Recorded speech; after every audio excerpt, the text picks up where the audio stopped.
Shalom saudara yang terkasih dalam Tuhan Yesus Kristus, kasih karunia dan damai sejahtera dari Tuhan kita Yesus Kristus menyertai saudara. Hari ini kita akan merenungkan bagian firman Tuhan dari The Lord's Prayer yang kedua. Saudara, sebelum kita masuk di dalam khotbah dan renungan, mari kita tundukkan kepala kita bersatu dalam doa. Tuhan, kami bersyukur untuk kasih setia Tuhan yang besar dalam kehidupan kami. Saat ini kami mau menaikkan doa kami kepada Tuhan. Tetapi sebelum kami menaikkan doa kami hendak merenungkan satu bagian dari firman Tuhan. Kami memohon Tuhan mengurapi hamba-Mu agar dapat menyampaikan isi hati-Mu dengan jelas, dengan bahasa yang sesederhana mungkin. Dan biarlah Roh Kudus bekerja melalui rekaman ini. Dan Tuhan sungguh-sungguh dimuliakan. Dan membuat hidup jemaat boleh terus bertumbuh, berbuah untuk kemuliaan nama Tuhan. Terima kasih Tuhan, dengarkanlah doa dan seru kami pada malam hari ini. Dalam Kristus Yesus Tuhan kami berdoa. Amin. Saudara, saya mau mengajak saudara untuk menebak. Nah, kira-kira khotbah apa yang paling bisa membuat jemaat kalau hadir dalam ibadah tidak akan tertidur, akan melotot, telinga memberikan perhatian penuh. Coba saudara pikirkan, khotbah apa yang paling membuat jemaat akan memberi perhatian penuh pada khotbah tersebut. Nah, sambil saudara berpikir, saya mungkin ajukan beberapa pertanyaan. Apakah khotbah mengenai keluarga? Apakah khotbah mengenai tokoh-tokoh Alkitab? Apakah khotbah mengenai doktrin? Apakah khotbah mengenai pengajaran?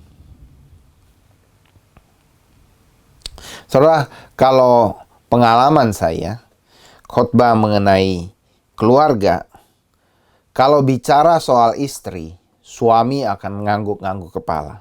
Say yes, kasih perhatian penuh.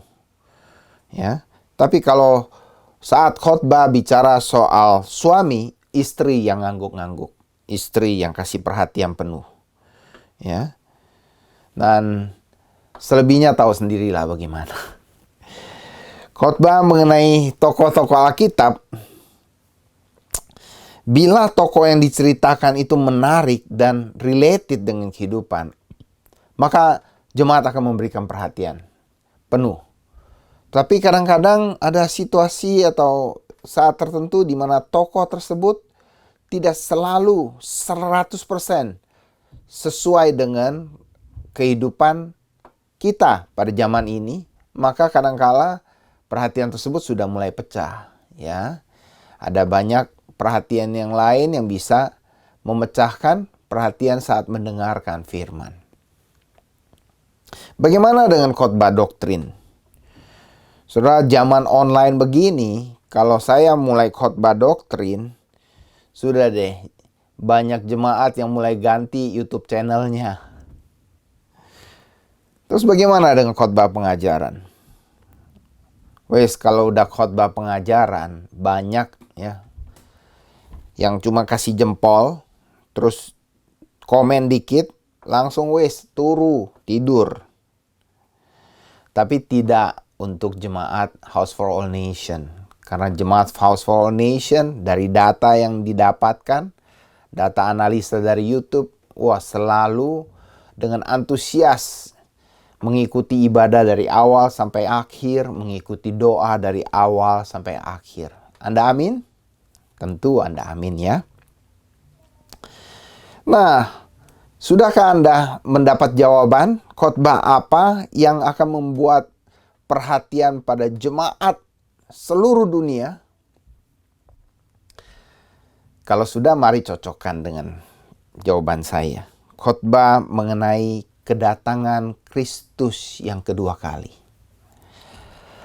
Saudara, kalau saudara khotbah mengenai akhir zaman, mengenai kedatangan Kristus yang kedua kali, maka semua mata akan melotot, semua telinga akan memberikan perhatian penuh pada saudara. Dan hari ini, saya mau mengajak saudara untuk membaca satu bagian firman Tuhan untuk meneruskan khotbah Lord's Prayer yang kedua. Setelah minggu lalu kita telah sama-sama merenungkan bagian firman Tuhan dari Matius 6 ayat 6 sampai 9, khususnya ayat 9, Bapa kami yang di sorga, dikuduskanlah namamu. Dan today kita akan merenungkan Matius 6 ayat 10. Thy kingdom come, thy will be done, on earth as it is in heaven. Datanglah kerajaanmu, jadilah kehendakmu di bumi seperti di sorga. Saudara, saya sangat senang kalau bicara khotbah mengenai akhir zaman dan kedatangan Kristus yang kedua kali. Mengapa? Karena ketika berbicara hal tersebut, boleh dikata tidak ada, kalau di atas mimbar ya, saya bisa melihat dengan jelas, tidak ada orang yang mengantuk. Tidak ada orang yang tertidur. Nah, kalau di dalam YouTube, tidak ada yang keluar, kira-kira begitu. Tidak ada yang ganti channel. Jadi, kalau berkhotbah mengenai kedatangan Kristus, itu sangat menarik sekali buat saya. Cuma saya menyayangkan ada banyak sekali khotbah mengenai kedatangan Kristus yang kedua kali yang tidak sesuai dengan ajaran firman Tuhan. Khususnya bila pengkhotbahnya coba-coba mendramatisir dengan kejadian-kejadian yang mendebarkan, yang membuat mata jemaat makin melotot dan makin memberi perhatian penuh. Nah, renungan malam ini tidak untuk mengkritik hamba Tuhan tertentu, tapi saya mau mengajak saudara untuk menggali apa yang Alkitab ajarkan mengenai kedatangan kerajaan Allah. Supaya saudara tidak mudah diombang-ambingkan dengan rupa-rupa pengajaran yang tidak sesuai dengan apa yang Alkitab ajarkan. Sekalipun pengkhotbahnya sangat keren, sangat ganteng, bahkan mengklaim sudah pernah dibawa ke neraka, sudah pernah dibawa ke sorga, ngopi bareng dengan Tuhan, dan khotbah-khotbah serupa. Saudara dapat tahu bahwa inilah yang diajarkan oleh Alkitab mengenai datanglah kerajaanmu. Dan tidak ada kebahagiaan yang lebih besar daripada melihat dan merasakan kerajaan Kristus yang akan datang. Oleh sebab itu tidak heran bahwa semua orang sangat senang, sangat memberi antusias yang besar bila mendengarkan khotbah mengenai kedatangan kerajaan Allah. Saudara, saya mau mengajak saudara untuk melihat dengan sungguh-sungguh apa artinya datanglah kerajaanmu.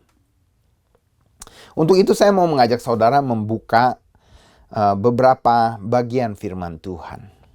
Yang pertama adalah dari Lukas 17 ayat 20 sampai 24. Saya akan mengajak saudara membaca ya, Lukas 17 ayat 20 sampai 24. Begini firman Tuhan. Atas pertanyaan orang-orang Farisi apabila kerajaan Allah akan datang, Yesus menjawab katanya, kerajaan Allah datang tanpa tanda-tanda lahiriah. Juga orang tidak dapat mengatakan, lihat, ia ada di sini, atau ia ada di sana.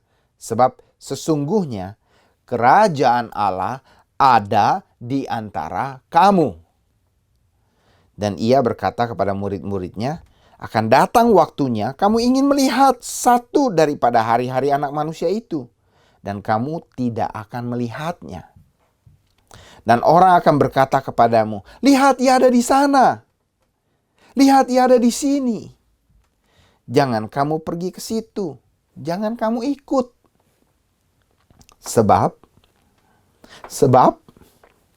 sama seperti kilat memancar dari ujung langit yang satu ke ujung langit yang lain, demikianlah pula kelak halnya Anak Manusia pada hari kedatangannya.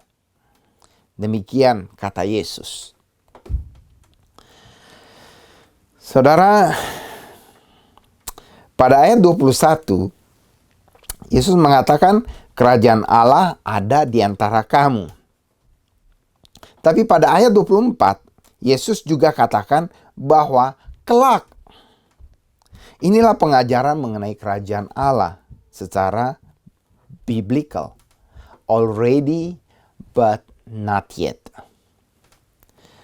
Bahwa kerajaan Allah sesungguhnya sudah ada di antara kita. Di mana? Di mana ada kerajaan Allah di sini? Cari. Saudara, banyak jemaat yang sudah keliling-keliling ya. Ada jemaat yang suka keliling dari Vancouver, ke Toronto, ke Calgary, kemana-mana. Ke ujung dunia. Ada yang sudah ke Atlantik, ada yang sudah ke ujung dunia lah pokoknya. Di mana kerajaan Allah? Kerajaan Allah yang dimaksud adalah di mana Kristus hadir. Di sana kerajaan Allah hadir. Yohanes 3 ayat 3, Yohanes 3 ayat 5, dan Yohanes 3 ayat 7. Ya. Yohanes 3 ayat 3, 5, 7 merupakan percakapan antara Nikodemus dengan Yesus Kristus. Nikodemus bertanya mengenai bagaimana bisa masuk dalam kerajaan Allah. Yesus menjawab bahwa kerajaan Allah hanya bisa kita alami, kita masuki bila kita sudah lahir baru. Saudara, bahwa bila kita mau merasakan, melihat kerajaan Allah, kita tidak harus dilahirkan kembali. Harus menerima Kristus Yesus sebagai Tuhan dan Juru Selamat kita. Maka kita akan dapat merasakan turunnya kerajaan Allah dalam setiap hidup orang percaya. Hidup kita sendiri.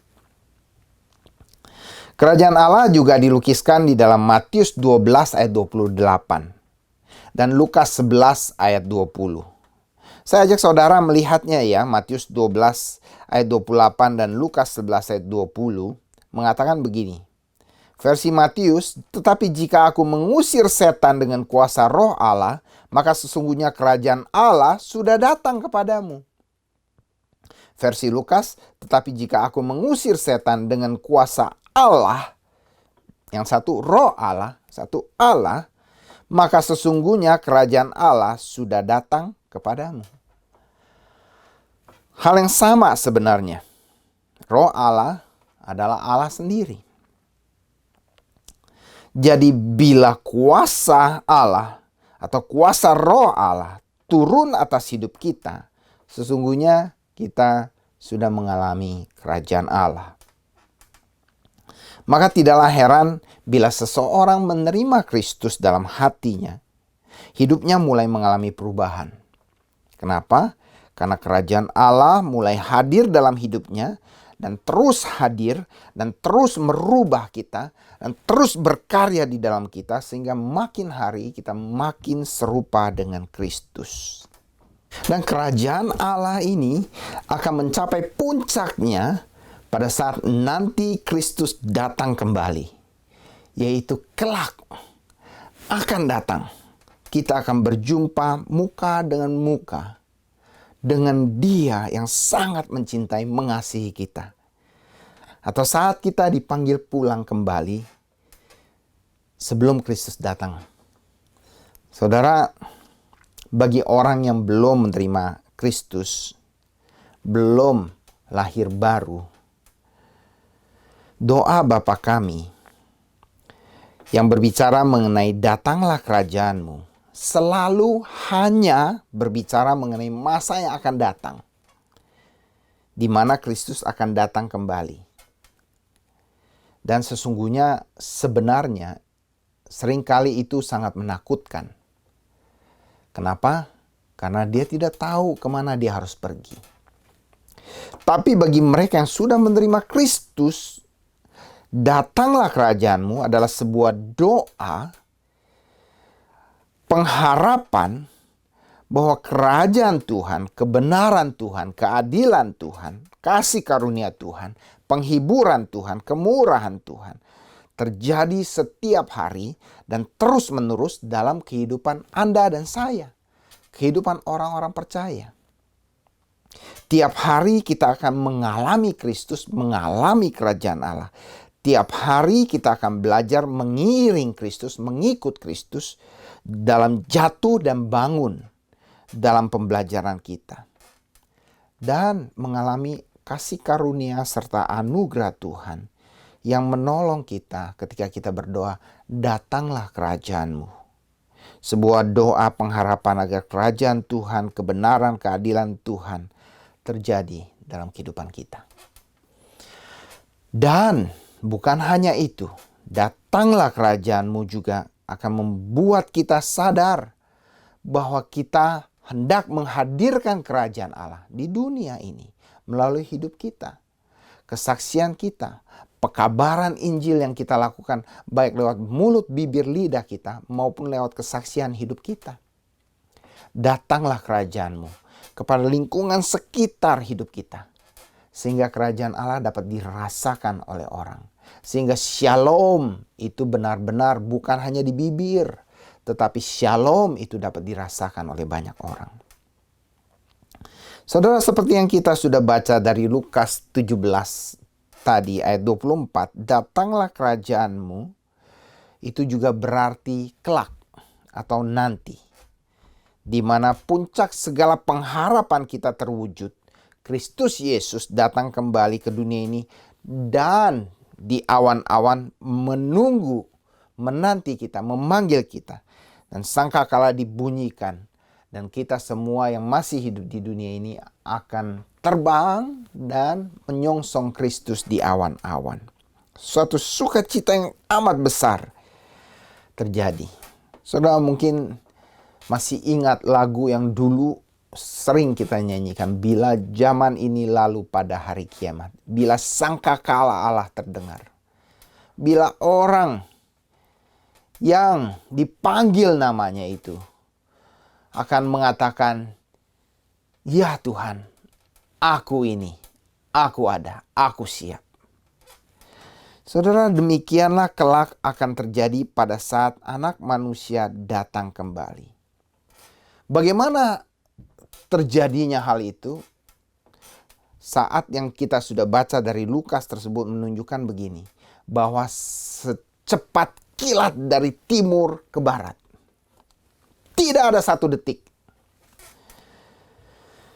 Jadi saya pikir ada baiknya saya memberikan suatu ilustrasi untuk saudara ingat ilustrasi ini. Saya punya seorang teman yang kalau diajak ke gereja selalu bilang, nantilah gue belum tua. Nantilah tunggu gue rasa udah siap. Saya bilang, bagaimana kalau Tuhan Yesus tiba-tiba datang? Lu kayak gak tahu aja. Sebelum Tuhan Yesus datang, nanti ada ciri-cirinya. Katanya nanti akan ada kelaparan, nanti ada perang, ada ini, ada itu.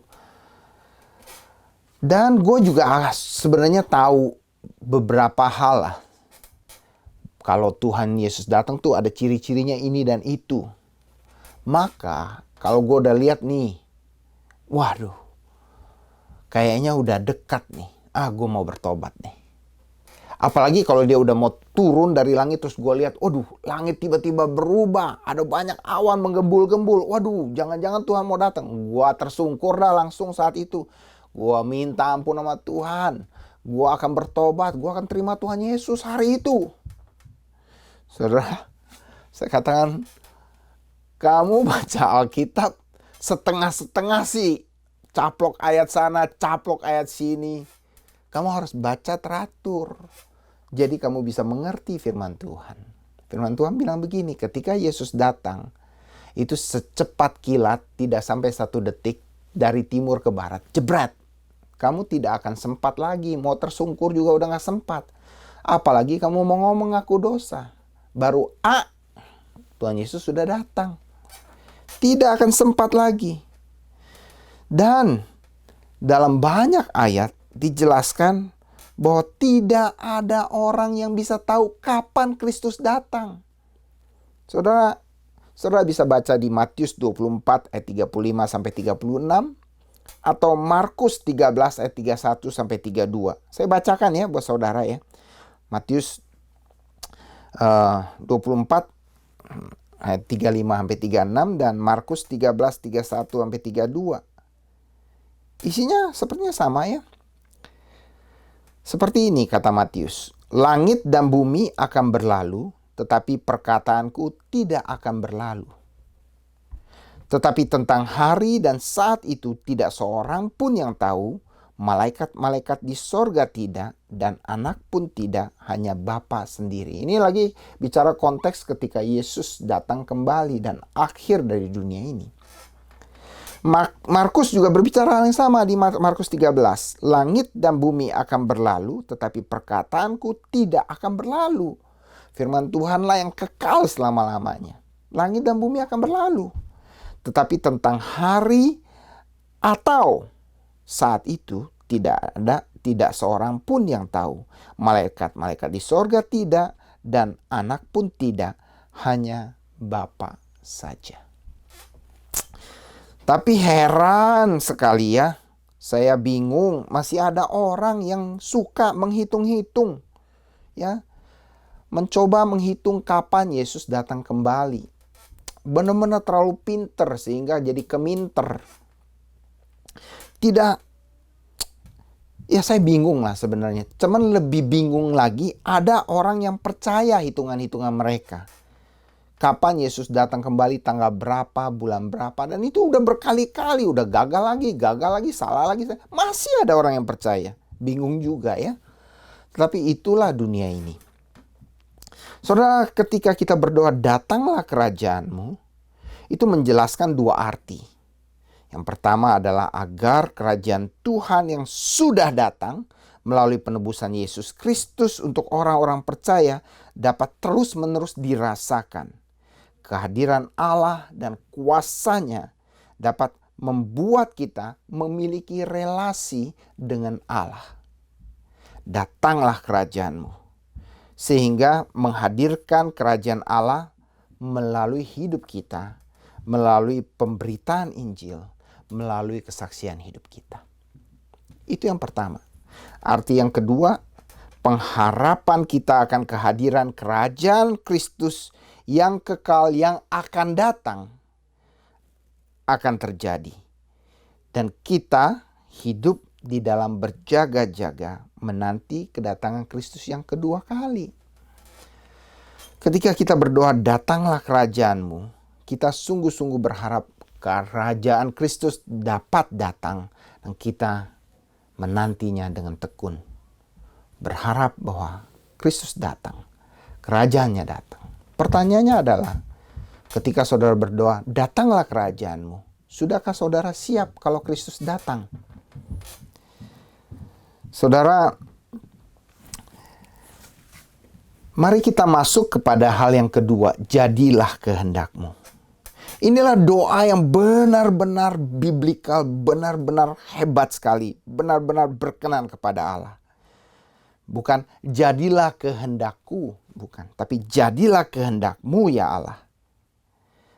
Kalau begitu pertanyaannya adalah, ngapain kita berdoa? Sekali lagi, doa kekristenan bukanlah mengenai cuap-cuap, bukanlah mengenai mantra, bukanlah soal minta, bukan, tetapi merupakan suatu relasi kita dengan Allah pencipta, sehingga hidup kita serahkan kepada Allah yang maha tahu dan maha baik itu. Bahwa kita mengatakan bahwa ini loh yang saya minta Tuhan, tapi kehendakmu lah yang jadi, bukan kehendakku. Allah sangat senang sekali bila kita datang. Karena itu Yesus mengatakan begini, mintalah, carilah, dan ketoklah. Artinya berkali-kali. Tidak ada orang mengetok pintu begitu ya. Orang mengetuk pintu selalu 3 kali ya minimum. Saudara, bila saudara berdoa, saudara boleh datang kepada Tuhan terus-menerus. Kenapa? Karena Allah ingin memiliki suatu keintiman hubungan dengan saudara. Saudara boleh minta kepadanya apa saja yang saudara minta. Tetapi satu prinsip, saudara harus yakin dan pegang itu sebagai prinsip saudara. Jadilah kehendak Allah. Kenapa? Karena kehendak Allah selalu yang terbaik buat hidup kita. Saudara, doa ini juga melawan semua pandangan teologi kemakmuran yang hanya mengutamakan materi dan menjauhkan hati kita dari Allah. Teologi kemakmuran menjauhkan diri kita dari Allah, mendekatkan kita dari berkat Allah, tapi menjauhkan diri kita dan hati kita dari Allah sendiri. Saya bertanya di sini, siapa yang tidak membutuhkan materi? Semua orang butuh materi. Pertanyaannya adalah, kalau begitu salah nggak kita minta materi? Tidak. Allah mengajarkan, Yesus Kristus mengajarkan, nanti minggu depan kita akan bahas, berikanlah kami pada hari ini makanan kami yang secukupnya. Itu materi, saudara. Dan itu diajarkan oleh Tuhan Yesus. Tetapi itu bukan inti dari doa.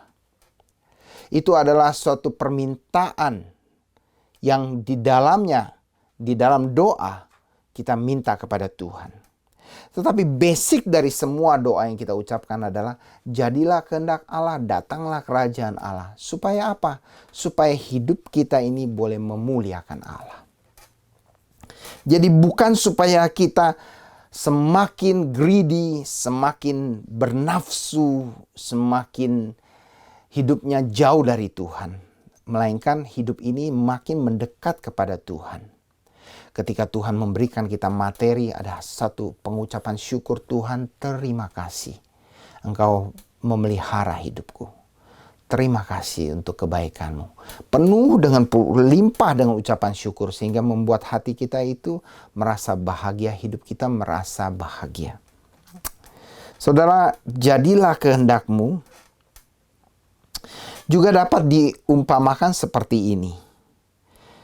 Saya mau mengajak saudara yang memiliki anak ya, untuk boleh berpikir ya, bagaimana perasaan saudara. Bila anak saudara datang kepada saudara dan menyatakan begini, misalnya saya sebagai papa atau istri saya sebagai mama ya. Ma, saya minta izin mau pergi ke pesta dengan teman-teman saya. Saya minta uang untuk ongkos, beli hadiah dan lain-lain. Saudara pasti akan tanya, tempatnya di mana? Pergi dengan siapa saja? Bayangkan ya, kalau saudara mendapat jawaban seperti ini. Udah lama, nggak usah banyak nanya, nggak usah banyak ngatur. Ya, jika mau jadi orang tua yang baik, pokoknya kasih saja saya izin untuk pergi. Kasih aja uangnya, urusan yang lain tuh biar I sendiri yang atur. Saudara, jangan-jangan kita sebagai orang Kristen sering sekali ketika minta kepada Allah, kita meminta dengan cara yang seperti itu. Pokoknya kasih saja apa yang saya minta Tuhan. Di luar dari itu, saya merasa engkau bukanlah Allah yang baik. Saudara, bila kita masih memiliki pokok pikiran teologi kemakmuran dalam hati pikiran kita hari ini, saya harap setelah mendengar khotbah ini, saudara dapat bertobat, datang kepada Tuhan, dan berdoa seperti yang Tuhan Yesus ajarkan. Datanglah kerajaanmu, bukan kerajaanku. Jadilah kehendakmu, bukan jadilah kehendakku. Sebab engkaulah Allah, aku bukan Allah. Sebab engkaulah yang maha tahu, maha baik, bukan aku yang maha tahu. Yang terakhir dari jadilah kehendakmu ada kata di bumi seperti di sorga. Inilah kerinduan setiap anak-anak Tuhan yang sudah diselamatkan. Dia rindu sekali agar kerajaan sorga terjadi di dunia yang telah jatuh dalam dosa ini. bahwa kerajaan Allah hadir, selalu hadir, segera hadir di dalam dunia berdosa ini. Sehingga kehendak Allah terjadi di bumi seperti di sorga. Doa, datanglah kerajaanmu, jadilah kehendakmu di bumi seperti di sorga, adalah doa orang beriman yang di dalamnya terkandung iman, pengharapan, dan kasih. Di mana letak iman? Di mana letak pengharapan? Di mana letak kasih? Saudara, ketika kita berdoa, datanglah kerajaanmu, kita merindukan orang lain juga mengalami kasih Allah dalam hidup mereka dan dapat menerima Kristus sebagai Tuhan dan Juru Selamat. Itulah kasih. Dan itu jugalah pengharapan.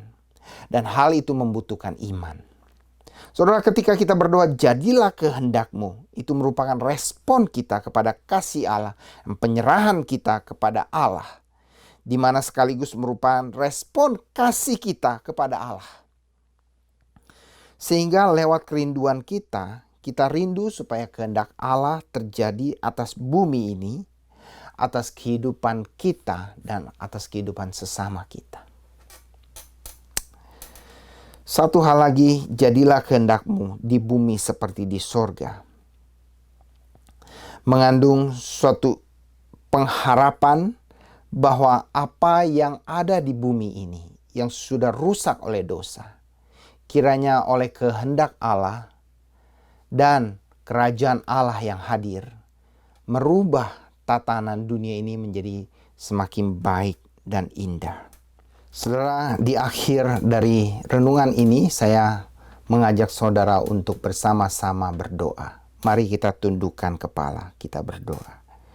Bapa di sorga, dengarkanlah doa-doa yang kami panjatkan di dalam nama Putramu, agar kiranya melalui doa-doa ini kerajaan-Mu boleh kami alami, dan jadilah kehendak-Mu atas kehidupan kami. Bapa dalam surga ya Tuhan, kami sekarang mau berdoa untuk keluarga-keluarga yang ada di Household Nation. Kami mau berdoa ya Tuhan, Kau bersama di setiap keluarga yang ada ya Tuhan. Berikan kesatuan di antara semua family members ya Tuhan. Hubungan suami istri, orang tua dan anak ya Tuhan, adik kakak ya Tuhan, semuanya ya Tuhan. Kau yang persatukan, Kau yang pererat ya Tuhan. Apapun dalam kondisi yang mereka hadapi ya Tuhan, mereka terus bersatu dan terus memuliakan Kau dan diberkat untuk keluarga-keluarga yang lain ya Tuhan. Berdoa untuk bagi keluarga yang punya family member yang mungkin ada masalah kesehatan ya Tuhan, bersama dengan mereka ya Tuhan, berkati dokter, nurse yang ada ya Tuhan, biar mereka bisa Kau berikan hikmat gimana mengatasi penyakit yang ada ya Tuhan, dan Kau beserta dengan peralatan yang ada ya Tuhan, juga obat-obatan ya Tuhan, dan terlebih biar kasih-Mu ada dalam setiap keluarga ini Tuhan, biar kondisi mereka bisa cepat pulih sembuh ya Tuhan. Berdoa juga untuk keluarga-keluarga yang mengalami masalah ekonomi ya Tuhan, Kau yang bersama dengan mereka juga kesatuan untuk para suami istri bersatu ya Tuhan, bisa memanage financial yang ada dalam keluarga dengan baik ya Tuhan. Dan kalau ada yang mencari pekerjaan, Kau yang bukakan jalan ya Tuhan, berikan hikmat ya Tuhan, biar bisa mencari, bisa mendapat pekerjaan yang terbaik dengan waktu yang terbaik ya Tuhan. Kau bukakan jalan ya Tuhan. Berdoa juga terus ya Tuhan untuk entar lagi akan ada, udah dibuka sekolah ya Tuhan, anak-anak kembali sekolah ya Tuhan. Berikan para orang tua ya Tuhan hikmat bagaimana mereka bisa menjaga, bisa memberikan encourage, memberikan advice pada anak-anak mereka ya Tuhan, untuk menjaga kesehatan mereka, biar bisa prevent dari COVID-19 yang ada ya Tuhan, biar nggak ada terjadi masalah, nggak terjadi penyakit yang ada ya Tuhan, biar anak-anak bisa kembali sekolah dengan baik, bisa belajar dengan baik, bisa have good time dengan teman-temannya, bisa jadi blessing ya Tuhan. Terima kasih ya Tuhan, berkati setiap keluarga yang ada, Kau yang menyertai mereka itu bersatu ya Tuhan, biar keluarga ini bisa jadi keluarga ilahi, keluarga yang memuliakan Kau dalam setiap keadaan, dalam setiap waktu ya Tuhan, setiap saat ya Tuhan. Terima kasih Tuhan Yesus, in His name we pray. Amin. Bapa kami di surga, saat ini kami berdoa untuk para dokter yang ada di Indonesia, di mana sekarang banyak sekali dokter yang meninggal oleh karena menolong orang-orang yang sakit COVID-19 ini. Tuhan, kami menyerahkan para keluarga yang ditinggalkan untuk Tuhan beri kekuatan ekstra, pimpinanmu, pertolonganmu, penyertaanmu, kasihmu, belas kasihanmu kepada setiap mereka. Tolonglah ya Tuhan, biarlah ya Tuhan dengan kasih setiamu menolong para dokter dan juga para family-nya yang sudah ditinggalkan atau yang menunggu mereka pulang. Tuhan, tolonglah kasih setiamu menguatkan mereka ya Tuhan. Kasih setiamu merangkul mereka ya Tuhan, agar mereka terus berpegang pada kehendak-Mu dan pimpinanmu. Tuhan Yesus, tolonglah agar para dokter ini Tuhan beri imun yang kuat, agar mereka bisa ya Tuhan tetap tegar, kuat dan menolong orang-orang yang mengalami sakit ini. Tuhan, berikanlah sekali lagi belas kasihan dan perlindungan ekstramu untuk para dokter yang ada di Indonesia ini, dan juga kekuatan ekstra kepada family-family yang ditinggalkan. Terima kasih Tuhan, berdoa untuk masyarakat di Indonesia agar tetap terus mematuhi peraturan untuk aware dan juga hidup sehat agar penyakit ini jangan bertumbuh, jangan berkembang. Tuhan, tolonglah Indonesia, tolonglah para masyarakat pemerintahan di sana, dan tolonglah para dokter-dokter, biar tangan-Mu terus menyertai mereka. Terima kasih Yesus, terpujilah nama-Mu dari kekal sampai selama-lamanya. Di dalam nama Tuhan Yesus Kristus. Amin. Bapa di surga, Tuhan yang maha pengasih dan pengampun, kasih setiamu tiada berkesudahan.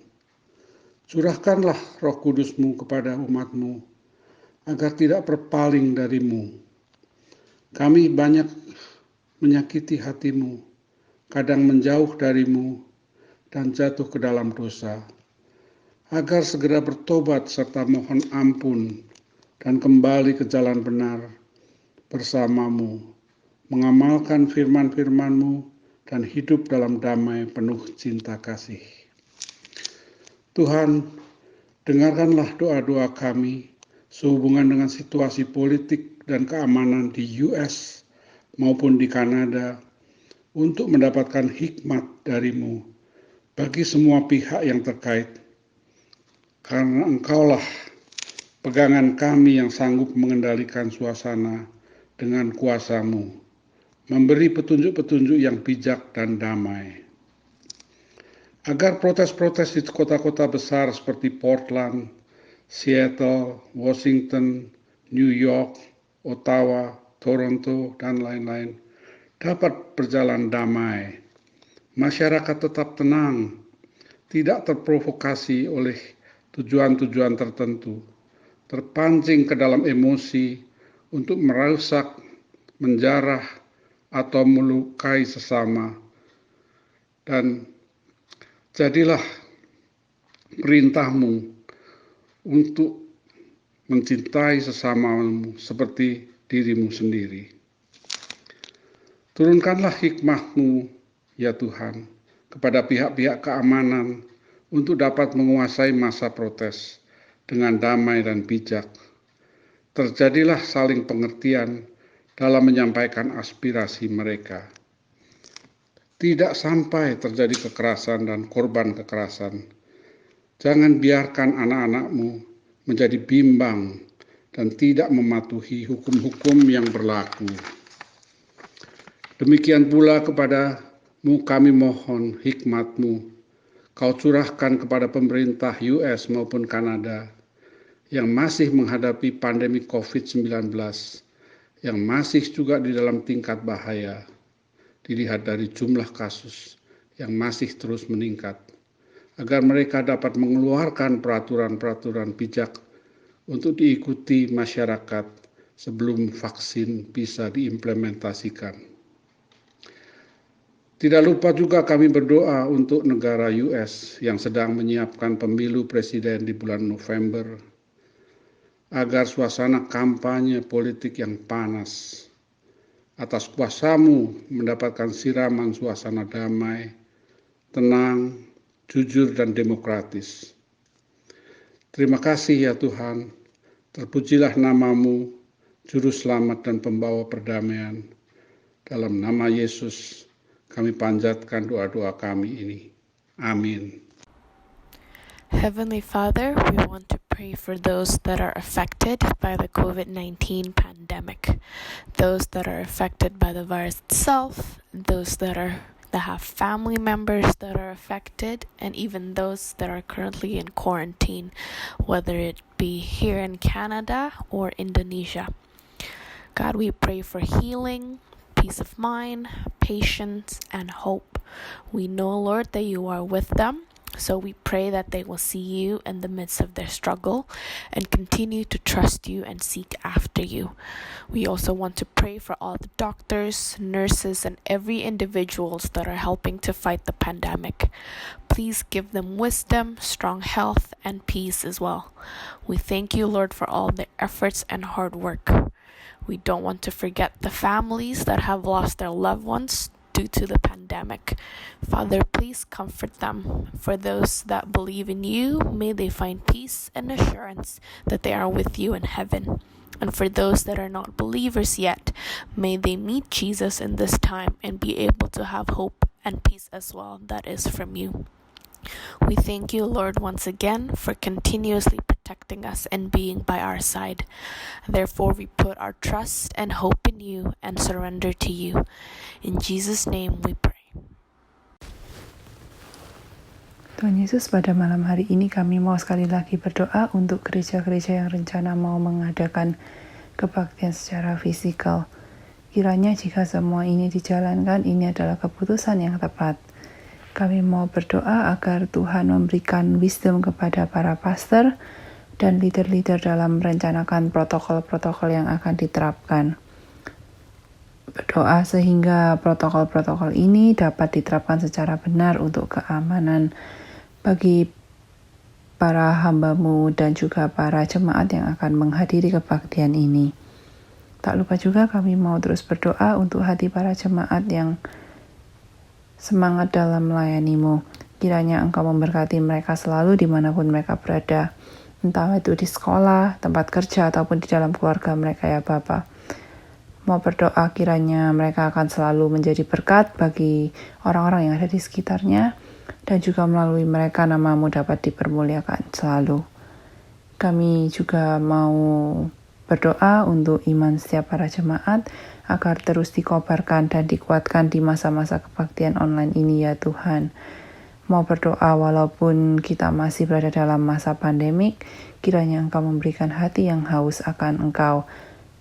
Dan juga agar kami selalu menaruh harapan kami kepadamu. Kami sadar ya Tuhan bahwa kami gak akan bisa melewati semua ini tanpa penyertaan-Mu. Kiranya Engkau selalu melindungi dan melingkupi kami akan jauh dari godaan-godaan iblis. Thank you ya Tuhan, hanya dalam nama-Mu kami berdoa dan mengucap syukur. Amin. Bapa kami dalam kerajaan surga, segala puji, hormat, dan kemuliaan hanya bagi-Mu. Saat ini kami mau berdoa untuk Pastor Arthur berserta keluarga. Biarlah kasih setia Tuhan senantiasa menyertai kehidupan mereka. Tuhan yang memberkati mereka dengan kesehatan, damai sejahtera, dan sukacita. Tuhan juga melindungi mereka dari segala mara bahaya, sakit penyakit, dan juga coronavirus. Kiranya Pastor Arthur dan keluarga boleh Tuhan pakai menjadi berkat, dan kehidupan mereka boleh senantiasa memuliakan Tuhan.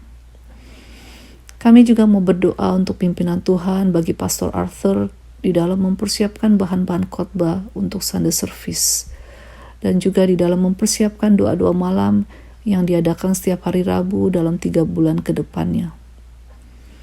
Biarlah Roh Kudus sendiri yang bekerja melalui Pastor Arthur di dalam menyampaikan kebenaran akan firman Tuhan, sehingga jemaat boleh mengerti akan pesan yang Tuhan sampaikan bagi setiap pribadi lepas pribadi.